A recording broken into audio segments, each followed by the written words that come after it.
ጊዜ መለሰልኝ፣ በጭንቀቴም አሰፋህልኝ። ማረኝ፣ ጸሎቴን ስማ። እናንተ የሰው ልጆች እስከ መቼ ድረስ ልባችሁን ታከብዳላችሁ? እግዚአብሔር በጻድቁ እንደተገለጠ ወቁ። እግዚአብሔር ወደ እርሱ በተጣራው ጊዜ ይሰማኛል። ተቆጡ፣ ነገር ግን ኃጢአትን አታድርጉ። በመኝታችሁ ሳላችሁ በልባችሁ አስቡ፣ ዝም በሉ። የጽድቅን መሥዋዕት ሰዉ፣ በእግዚአብሔርም ታመኑ። በጎን ማን ያሳየናል የሚሉ ብዙ ናቸው።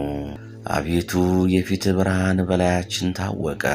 በልቤ ደስታን ጨመር፣ ከስንዴ ፍሬና ከወይን ዘይትም ይልቅ በዛ። በሰላም እተኛለሁ አንቀላፋለሁም። አቤቱ አንተ ብቻህን በእምነት አሳድረኛልና።